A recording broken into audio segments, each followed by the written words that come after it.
Right, in this slide, we'll examine equivalent statements regarding eigenvalues and actually also eigenvectors x. Now, if this is true, ax equals to lambda x, and then there are lambda and there are x that satisfy this equation, then the following four statements are equivalent. So if we say lambda is an eigenvalue of A, then what we are also saying is that A minus lambda I will become a singular matrix. Its determinant is equals to 0. So this was what we have seen it as we applied the characteristic equation. So this was what we have applied. A minus lambda I is singular. Now, when we know that A minus lambda I is singular, then A minus lambda I multiplied by x can be 0 for non-zero vector x. It means that the null space, so remember the null space is this matrix multiplied by some x that will be equals to 0. So it says the null space does not only contain the 0 vector, it contains something else. And finally, when this is all true, then lambda, of course, is an eigenvalue of A, and we should say x is an eigenvector of A. Okay, so all these statements are related, and you should actually switch between them in your understanding.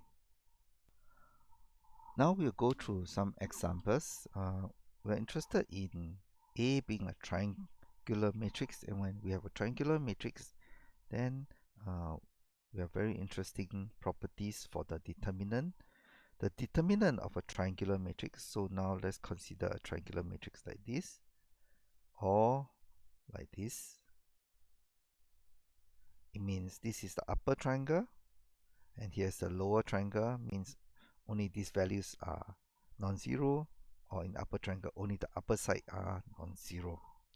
So in this example, these are the upper triangle matrix. Now when we have an upper triangle or lower triangle matrix, the determinant is very interesting. It is nothing but the product of the diagonal entries, and you can see the proof here in the Khan Academy. Basically, because of this structure, then the determinant is simply A11 multiplied by A22 multiplied by A33 up to A(n). So the determinant is very simple to calculate for upper or lower triangle matrix. So what does it do for us when we are dealing with this for eigenvalue eigenvector? Right, let's try. Now if A is an upper triangle, and we have lambda I here, and in this case it's a 3 by 3 matrix, then we will realize that we just get A11 minus lambda, A12 remains the same, A13 remains the same. The other one is A22 minus lambda, A23 remains the same, A33 minus lambda for the last element. This is still an upper triangle matrix. Its determinant is the diagonal elements multiplying by each other.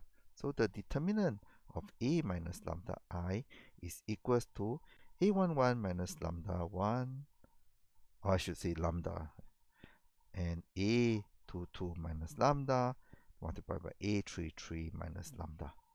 Now, if this is the determinant, then obviously it already reveals that all the eigenvalue is A11, lambda equals to A22, lambda equals to A33, because all you need to do is to substitute A11 as lambda, and you get this, the first factor as 0, and then of course the determinant will be equals to 0. So the triangle matrix is a very nice matrix to work with when it's given to us, and the determinant is this, and the eigenvalue is also the diagonal element. So let's have some examples. Now we have a upper triangle matrix in A, and we have a lower triangle matrix in B.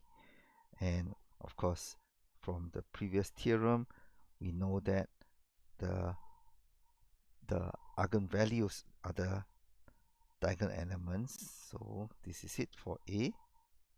The eigenvalues are 302, nothing to compute. And this guy is 414.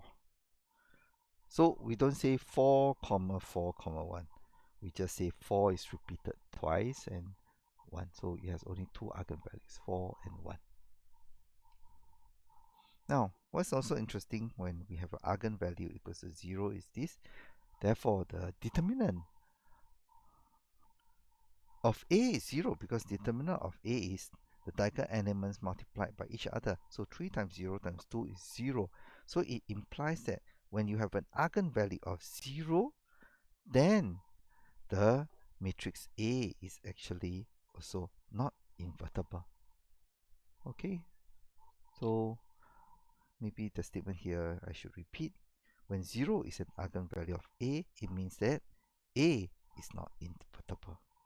Okay, so we have added some additional statements in the invertible matrix theorem. For a matrix to be invertible, 0 is not an eigenvalue of A. The determinant of A is not 0. So we have added these two statements to it.